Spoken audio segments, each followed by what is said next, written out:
Okay, this is John Halvorson, who's been in the guild over 15 years. We've kind of lost count. And he's lived in Oregon his whole life, which he says is over 80 years. And he's been painting since high school. And he paints almost every day of the week, at least 5 days a week. And he learns, he's been to many workshops, he's given many workshops, and he learns the most just from painting himself. And when his career was a landscape architect. Contractor, not architect. Gary was my architect. Landscape. Anyway, he worked with, he can do landscapes, he can do waves, he can do modern art.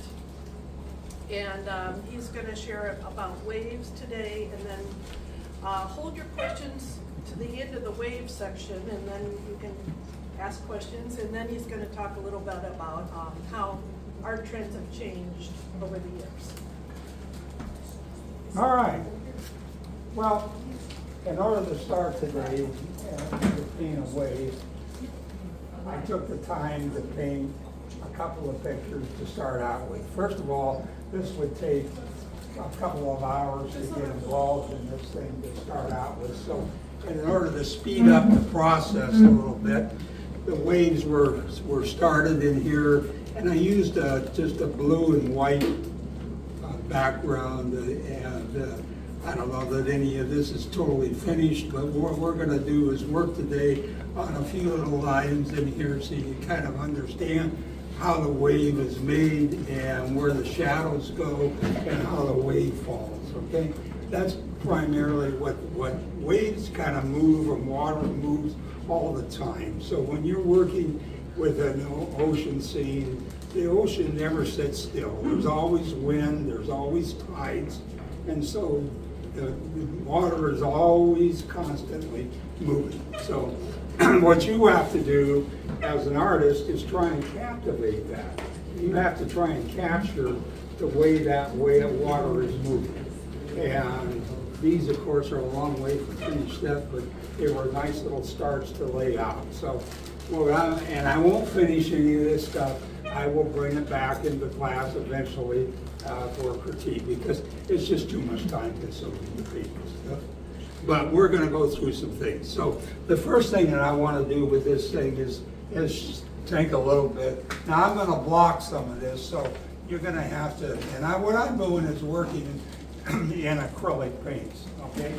So it makes it easy for cleanup and water, and it's a simple way to work. It usually doesn't get too messy. What I want to do with this particular type thing was to bring a little bit of white up on the top of this thing, and then start bringing this water down so it's starting to move a little bit. Everybody see how that?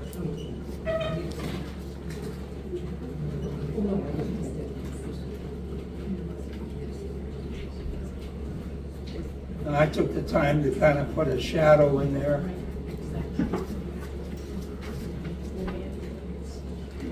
John, do you do a lot of ocean paintings? Are they your favorite subject?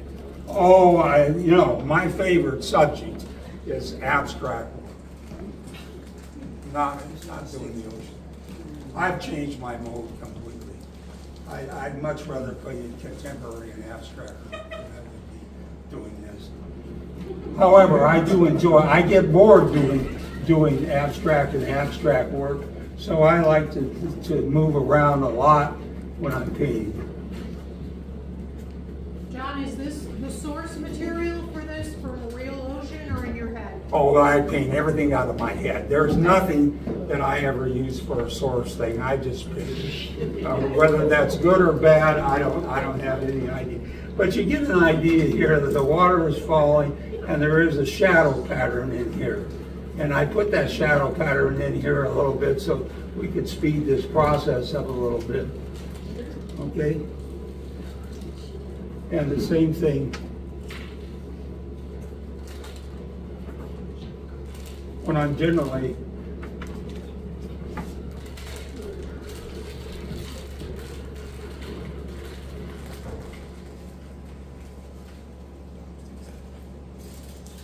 and you can see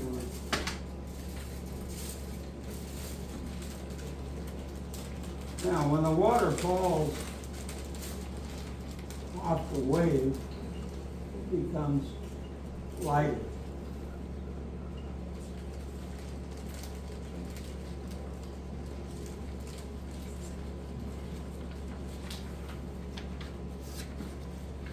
Sometimes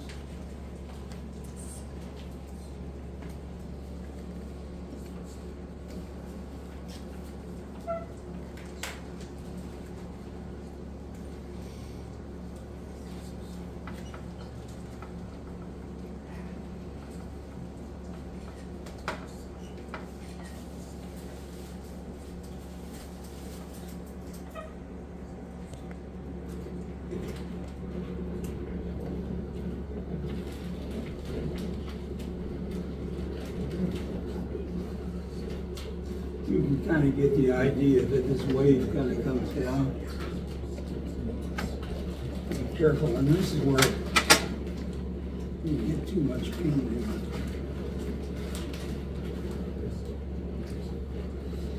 What color blues do you?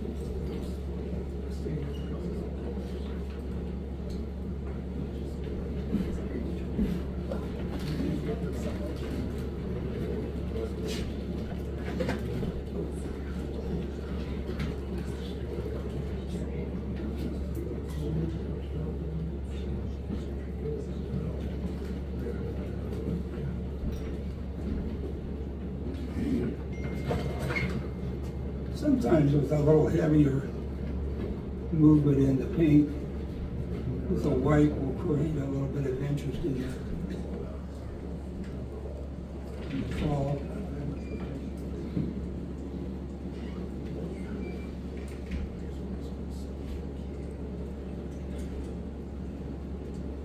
You know, not from a distance. It's hard for me to see because I'm up way too close to this thing.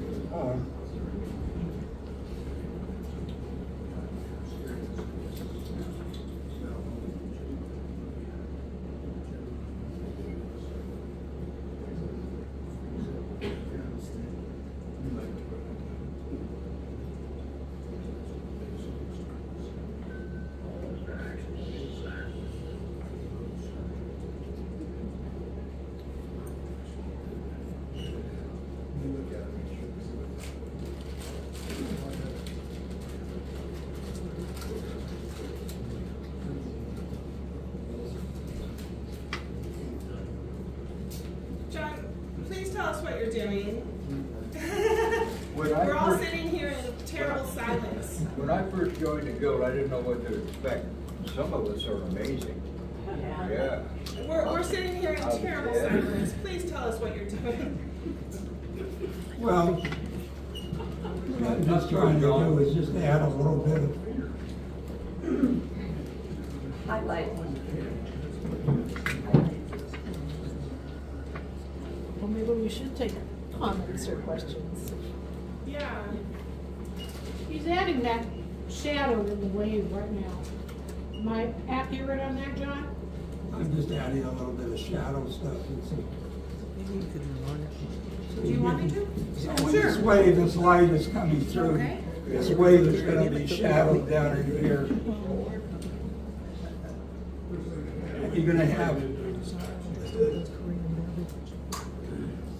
this wave falling. So you get the idea what this essentially is. No, we don't. You gotta tell us, John. I have no idea how you even got as far as you are here. Is there yellow in that white? Looks like it's just all white. Is there a yellow in the white? No, there's pure white in there. Now, if you had a light source that had light coming, your light's probably going to hit up into this area because it's much easier to paint a backlighted wave than it is to do a front-lighted wave. Front-lighted is all going to be white. You're going to have an early morning with, especially on the Pacific coast, because your sun is coming up and it's hitting, everything is bright white. If you go later in the day, your wave will actually be backlit. Your backlit light will come up on the top, and your bottom's going to be shadowed. It's going to get a much more interesting picture than if you paint a straight early morning scene. Early morning scene's going to be, a sunrise is going to be probably pink with it, and you're going to have a really hot sun out there, it's clear, and you're going to have really bright white waves, okay? The other thing that you have to kind of understand when you're painting pictures of marine pictures, you got to understand what happens with the tides. You got to know whether you're in a high tide, low tide, minus tide, changing tide. These are all things that you have to know. If you want to be a marine painter, you've got to do a little bit of studying. You got to go to the coast if nothing else, and you've got to learn about what happens with water. So it's a difficult subject to paint. That little rollover area where you were just painting and you left that rollover area, that adds so much interest and power to the movement of that wave. Yeah, well, again, these are just, you know, little accidents. You know, a lot of times accidents happen in paint, especially in waves, where you get a little bit of brighter white and it actually looks like the water is actually falling, okay? So sometimes just being a painting with off and on, touching little things, when things dry, they look a lot different. And so you're constantly going back over the top, trying to figure out a little ways to make that look a little bit better. And as this wave up here was breaking up here, this little bottom one is moving along this area here. I started, it probably would be cleaned up a little bit. I probably wouldn't have this breaking as much. But when it hits that rock, doesn't it go push up? When it hits a rock, it would. Like on this one, but the ocean is. Well, we're not talking about that one, Connie. Don't go ahead. Don't get way ahead of the story. Okay, but it's a different. No, we're not talking about Okay, it. we're talking about this. Okay. We're not talking about it. Stay with the program. We'll get everybody confused. Now, the other thing in the background of this wave is that this wave back, this line back here, has got to be a little bit darker to bring this out in here. Everybody, you see that? Yeah. Okay, so I'm trying to stay on the side of this because normally I wouldn't use this. I'd lay this thing down where you could see what I was. But this line becomes darker, and then as it comes back in here, it's going to be a little bit lighter. Can you tell us what blues you use? Oh, on this particular one, I'm using a Prussian blue and some white. I have some ultramarine blue and in here. So this particular point becomes, so you have a trough in here with water goes up and down, and the low spot is a trough, and in that trough is a lighter color. As the move goes down, it comes back up. As the backside of this wave is actually going to be somewhat light, and then as the wave comes over the top, this part is going to be a hair darker, and this part's going to be, when finished, is going to be a little bit lighter, and then you're going to have a shadow down through here. Everybody understand how that wave works? Yeah. So your bottom part of down here is going to be the dark color on the bottom. And I'll show you another. The front side here could be whatever you want to paint. I mean, there's a lot of up and down within this thing, and a lot of chop in the water. If there's a lot of water, wind, or a lot of tide movement, you're going to get a lot more movement down here. If it's real calm out, you're probably going to have this a little bit less chop in the thing. Sky-wise, you can do what you want with the sky. If you work with color in the sky, then you're going to have to start picking up some additional colors, you know, into the painting. All right. But if you just have basically a simple light blue color, then you're going to end up with blue going through the painting. And your shadows are always going to be in a blue color. They're always going to be blue. So if you kind of pale, it's going to be some sort of a pale blue of some kind to get the shadow. John, speak to us about, so the wave is coming down like this part right here. This is coming down like this. So tell us what happens to the wave as it hits all this bottom stuff. Well, Is it gonna... there's two things that we could do that. If you wanted this wave to come all the way down, for example, okay, and you was to bring this wave all the way into this thing. That's what I was wondering. Okay. Well, again, this part's going to be, I got the wrong part.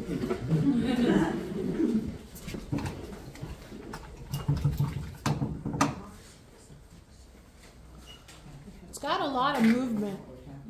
No, this movement is not going to be, But your whole painting, John, has a lot of motion. So when you have that much motion, do you want your sky to be more Oh, solid? the sky I haven't worried about on this particular page. This was just a layout, so for this thing, so I haven't really given it much. Okay, looks good the way it is. When you start a seascape, you put some of your rocks in first. Yes, if you had the rocks in first. No, I just, I don't know, I guess I just, I don't know. You need it. Well, we got the wrong color in here, so we're gonna try and take this out of here. Yeah, how do you get something off when it's wrong? I wanted to get this to hit down there, so. You're using a napkin to remove the paint. Yeah. Paper towel. You can scrape, you can use a napkin, you can use your brush, a dry brush to remove it. Am I right on that, John? Oh, you can use sponges, whatever you want. So if this water was coming all the way down like this, it would be, you'd have a lot more action in here.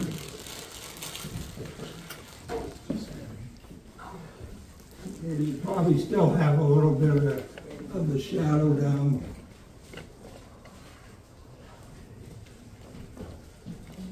Moving down into here.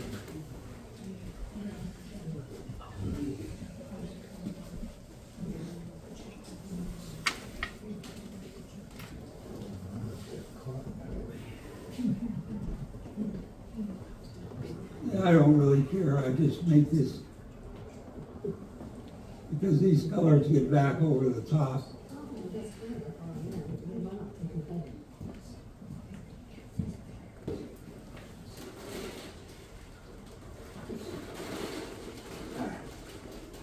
See how hard this stuff is?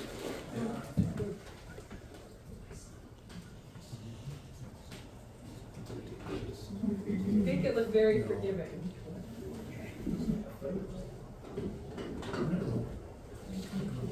All right, well, you get the idea that the wave comes down into the water, all right? So you can then play with this thing with water coming across it. So the wave is actually hitting into the water, all right? You get that? All right. The other little painting that I started was, I'm going to put this one up, was I wanted to do something with a storm. Now, essentially, pretty much the same idea with the wave, the shadow, the way the whip, but this one's going to have a lot of action within the picture. So I'd never painted one with a storm, so I thought it'd be kind of fun to do something with a storm. All right. Anyway, it's primarily the thing. What I want to do a little bit today is just to show a little bit of a couple of different things in here that might help you guys if you decide to do that.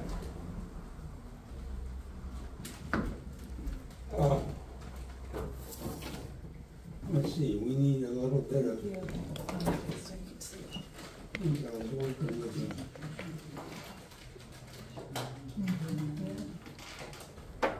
The ocean scenes generally a little bit of ultramarine blue and sap green. Okay? That'll give you your primary color of the ocean. So if you work with those kind of two colors, now you can have the color chart, and there's a lot of different blues and greens that you could use. But basically, if you start out with Can I straighten this so more of us can see it? There we go. Is that good?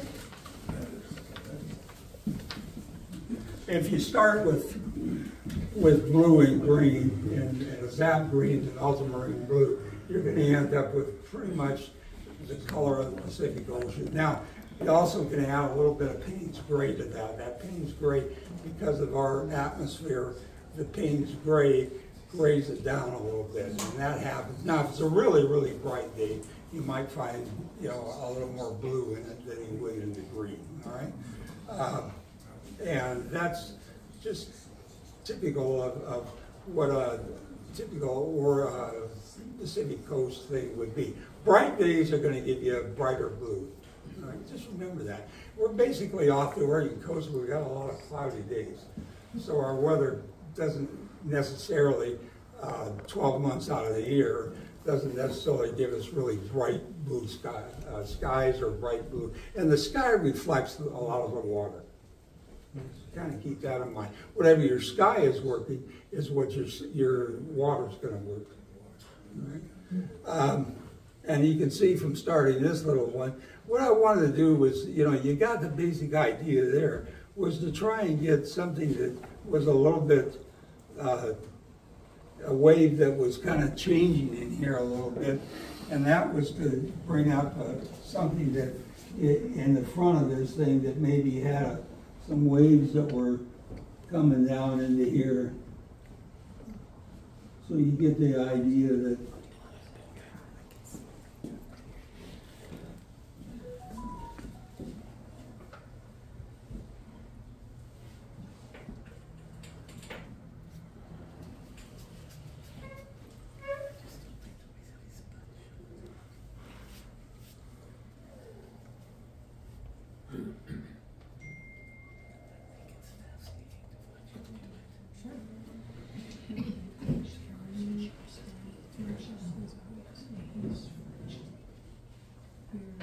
now you can round these out a little more and make them quite as steep.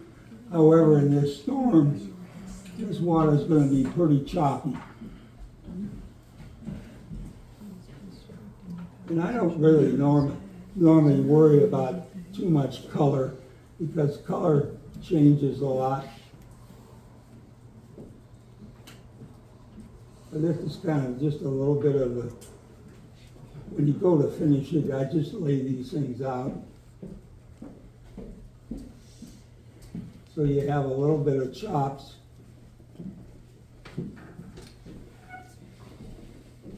You say that you don't use a picture or anything like that as a resource, but at some point, you had to observe something. Did you start out by sitting in front of the ocean, or did you take pictures or study the wave motions? Well, I used to go to the coast a lot. I spent a lot of time down there, so I spent, and there are books, guys. I mean, I have spent some time, you know, looking at books, and John Robertson is really good. There's a lot of painters out there that paint. And so keeping yourself inside a book, you can't help but learn a lot of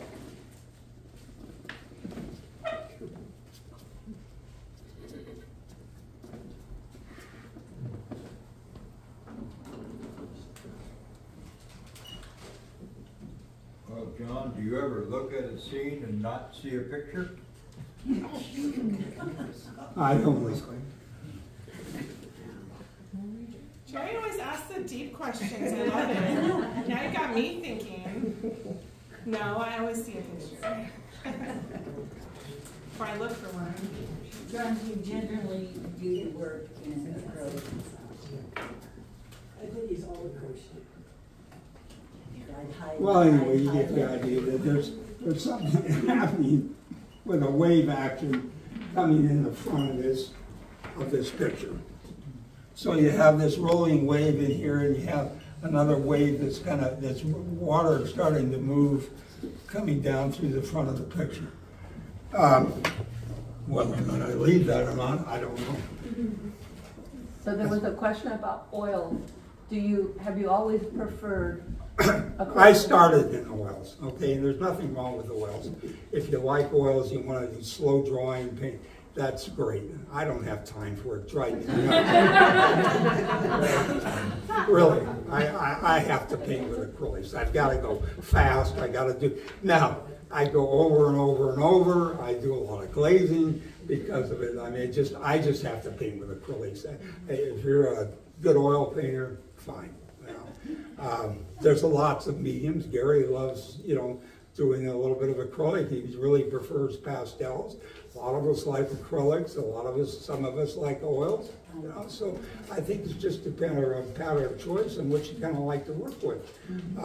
There's a lot of in the oil painters that you can go out there and you can get some open studio stuff in acrylics that are dry a lot slower, and if that's what's something you're interested in, then you should do that. And there's just so many different forms of types of mediums to work in, and whether that's whatever type of paint you decide you want to do. So, these are just kind of some really rough layouts, but it gives you an idea of what this workshop was about, and trying to paint a wave with a shadow, and if your rocks are shadowed or your whatever is in there that has, I tried to make this one here so you had a really direct light pattern. Okay, so the light is basically, you can see from up here where I started. This will have a lot of little white water coming over. This will be breaking a lot more. And then I'll just do something with some chop stuff down in the front, okay? So that kind of covers most of your artwork and that type of thing there. Is there any questions on it? Sure. Do you worry about having a focal point? No, not really. I mean, I pretty well now, see this wave right here to me is kind of wrong, and I would bring it down on an angle more to follow this. One of the things that I could show you that I haven't showed for a long, long time when I'm done here, there's a little thing that was shown to me by a professor over at Clark County College years ago. And what he did is simply make a T-square that you could move. Okay? So when it came to following a particular pattern, you could lay this up and you could follow your pattern all the way through. And that's kind of something that when you do this, you can slide this up and down on your, and this is really a good tool. If you were going to use a regular T-square and a 45, different story. But this is something that will keep you on angles once you put an angle in there. So this is kind of it's the simplest little thing to make. A little wing nut, a couple little pieces of wood, and make it as long or as short as you want. But this is a great little tool. And I've used this all the time. I mean, I grab this little thing all the time using it. So if you're interested in making one, it's really pretty simple. A little screw and a little washer and a wing nut. And most of your husbands, if you could make something, or you could go home and take a drill and drill a hole. It's really simple. It's not hard. Okay. Could you hold it up there one more time? Well, this is, like I said, this is something, I don't know that this is the right angle or anything, but this would give you the thing that if you were looking at, as you move, if you moved up. Okay? So, anyway, it's a good little tool, and it's something that you guys might want to make. Jared? Now, John, do you ever start with a pencil sketch, or do you do color right off the bat? Oh, a lot of times I'll use a pencil. A lot of times I'll pencil something in, just And then most of the time I'll just use a flat brush and usually either a dark line of some kind to make follow the pattern, and then from there I just go. So you mostly use the flat or bright brush? What's that? You mostly use a flash or a Yeah. We got a question in the back, Diane. John, Yeah. what brand of acrylics do you prefer to use? Do I prefer? What brand of acrylic? Oh, I use Liquitex, but Golden is I've used Golden. I mean, I don't know that there's any particular one that's better than the other. It's just, it's whatever you kind of like. I actually, the reason that I really like these better is, for me, is the cap. All right?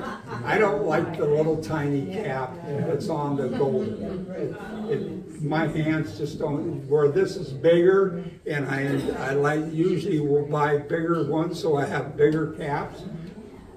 It's just a matter of choice. I agree. I do the same thing because I find myself constantly having to clean the caps out.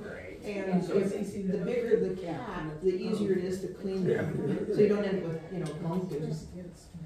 Sure beats using my teeth to open it.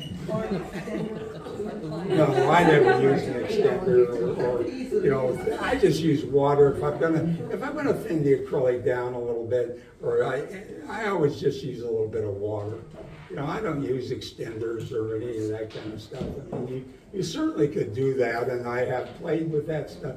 It's just about as easy for me, it's just about as easy to get the brush and a little tiny bit of water and thin it down. Now, sometimes you have to be careful because you can thin your pigment way down, if you get too much water, and you can even, but I usually end up painting 3 to 4 times at least, minimum 3 to 4 times. I mean, so I don't just sit down and paint a painting. There's color needs to be saturated and maybe glazing over things. So there's a lot of things that are going on within the painting. I don't just sit down and put one color on the thing and hope that that's the right color. Do you appreciate or resent if someone makes a suggestion about one of your paintings? Sure, sure. I think that there's a lot of good critique or good things that people do, and I do appreciate that. Some things. I was out of Bob's Red Mill. We were doing, this is a group that we used to do here out of Bob's Red Mill, and I had a mural painter guy come by, and he was a very accomplished painter. He painted a lot of large stuff. And one of his comments one day was a comment on one of the skies that I had done, which was pretty bold, and he wanted me to tone this down a little bit and do a feeling, which I did. I did that, and I actually sold the painting within the next week. So there are things that people tell you, or your spouse may even tell you that, hey, I don't think that looks as good as, and so listen. I mean, I would definitely say, listen to your whatever people tell you.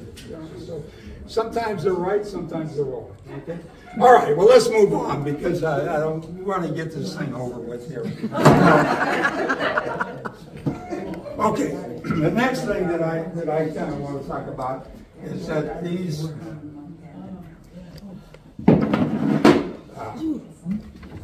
this was a little painting that I just did for the class. It was just, and again, this particular painting is it's just a pretty simple. I put a strong light fixture up here so it was coming across. You could see where the shadow was coming on the angle in here, and in here and here, back behind here. This was shadowed compared to that, and so the picture ended up being reasonably, and I had a little background in here. So it's a pretty simple little seascape with rocks and water. Any comment on it? It doesn't look so simple to me. I like the touches of yellow. Beautiful. The waves. Yeah, the light source is really cool. Is that sunset or sunrise? Is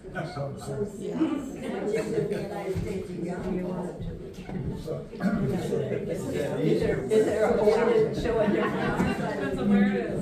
Okay. Oh, okay. The next little painting that I did for this was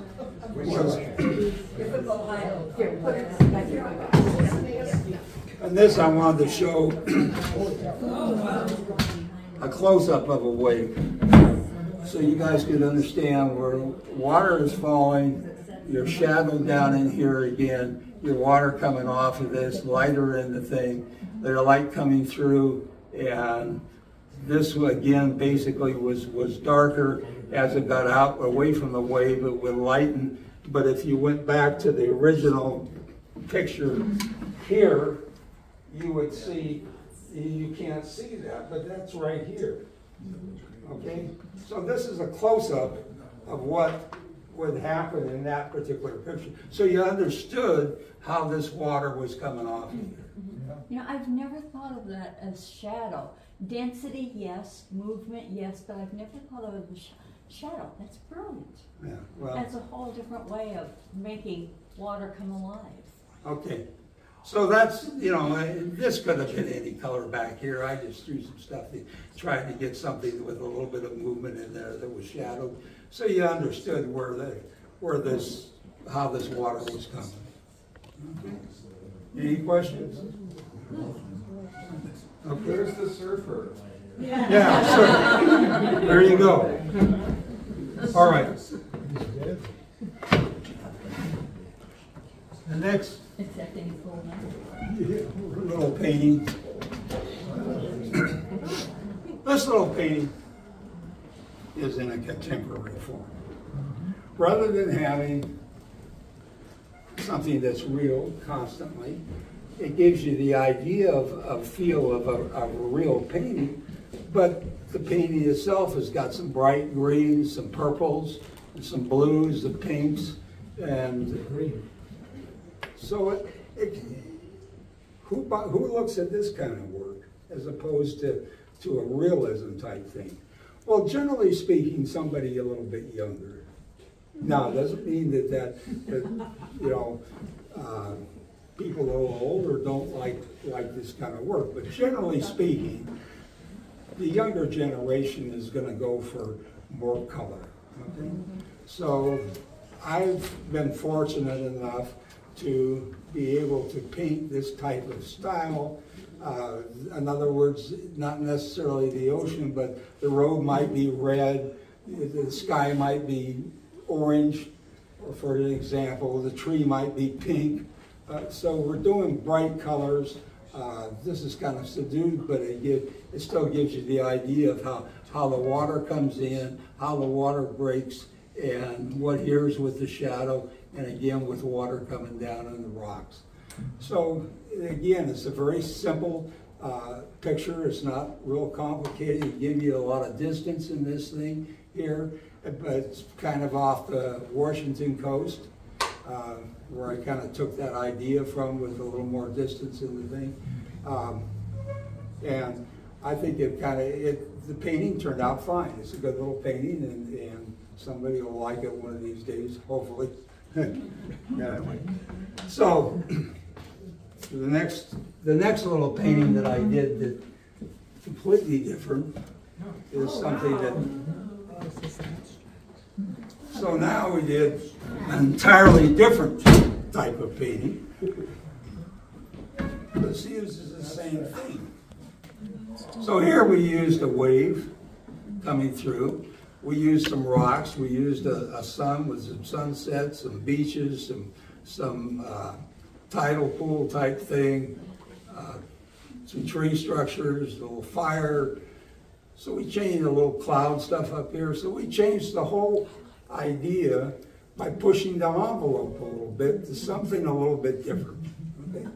It's kind of fun stuff to do. I personally have just as much fun painting this kind of work as I do in painting the realism. All right, everybody gets that. Sometimes it's kind of hard when you're blocking everything. So, any questions? yeah, Did you paint the frame? Yes. Yes. Yes, I painted the frame. so does an artwork like this take more or less time? Oh, they all take about this. I think the realism maybe takes a little more time, but you still have to stay within the lines. You still have to. It does take time. I mean, these little paintings like this, you can have. For me, I have to paint the thing at least 2 to 3 times.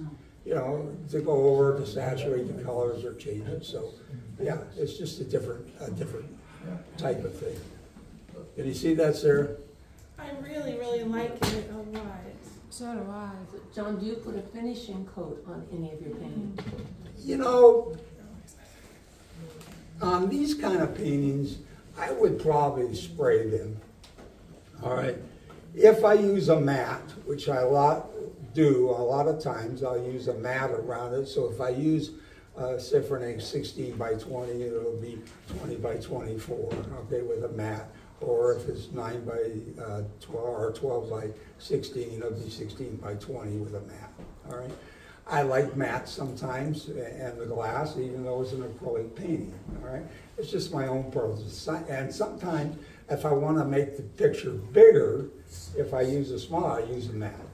All right? So, again, that's just a preference as to what you might like, and you know, it kind of dictates what the market might like. All right. The next little painting that I wanted to talk about was, and this is something that's considerably different, and this is an abstract expressionism.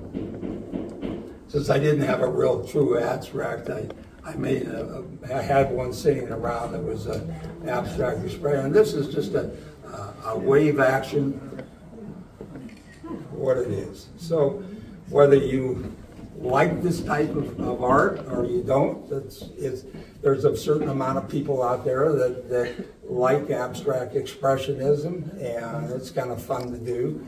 You can use different techniques with that, with the brushes or sponges or whatever you kind of feel like you want to do to have some fun. I mean, they're really fun pictures to do. You know, so, texture in there? Yeah, they have, you know, you can do a lot of palette knife, you could do, I mean, it's just all kinds of different ways you could do things. So, but this is another concept with a wave, so now you went from realism to contemporary to somewhat abstraction to real or expressionism. So you have a lot of different ways to go to take a theme and paint with. So if, for an example, if you wanted to do flowers and there's a gorgeous flower back there with roses, absolutely beautiful. You wanted to do something different, you know, with that. Paint the rose and do something, push the petals different, or mix the color different, or use the background in bright colors. There's one over here that's really in back of us, or a critique thing that's absolutely fantastic with bright colors, and that's kind of, younger people are going to move in that kind of that direction. So that doesn't mean that they don't buy real art, or they don't, you know, realism, or they don't buy abstract, or they don't. It's just, you know, the younger generation today basically likes brighter colors. Okay.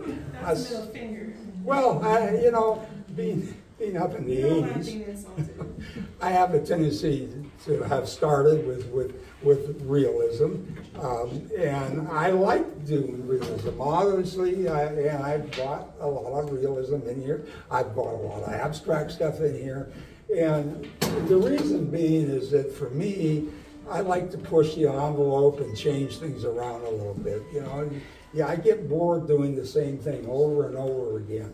And so it's kind of fun to do something a little different, all right? And so for you guys that are sitting there and want to push out a little bit, try some new things. I mean, and if you have to, you know, get a couple of magazines and take a look at some books. The other thing you can do is, you know, when you're watching television at night, is look through the background of the television. Look and see what's being done. Who's doing what, and you'll get visual ideas. Now, not every program's going to have whatever you want, but you're going to get some ideas from looking at things. Going to galleries, looking at different art, it also opens you up a little bit, you know. So take a look and see what's out there. There's a lot of things that are going on in the art world. One of the things that I just wanted to basically address today is that, you know, today, you know, we basically sell most of our art between probably the ages of 30 to 40. And the reason I say that is that young people today, you know, when they're really young, don't really have any money to buy anything, unless if you're an average young kid going to come out of college or whatever. And so until you get maybe a little bit financially or buy a house or whatever, you know, or a young professional person who buys something. I did the last little art show we did. I had a young professional lady that came by and bought a painting for her office. So this kind of thing is where the younger generation or those kind of people are purchasing art. And remember today that young people, you know, we live in a thing where apartments are 1,200 square feet, 900 square feet, all right? They pay an arm and a leg to go live in a little tiny apartment. They don't have any wall space. They don't have any size. So think in terms of how big a painting do you want to make? Do you want to stay at somewhere around 16 by 20, 20 by 24? You start getting up there in 36s and 48s. You start limiting yourself as to where you're going to sell it.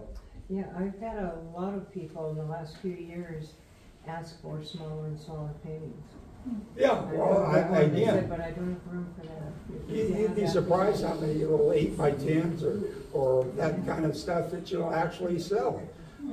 So if you're looking for a market and you want to do something, think in terms of where your market, who are you going to sell it to? I mean, I'm not saying that, hey, I have sold bright white, just bright colored stuff to younger people as well as older people, all right? I mean, somebody wants so go from there. I'd like to make a comment what you were saying. It's also the purpose.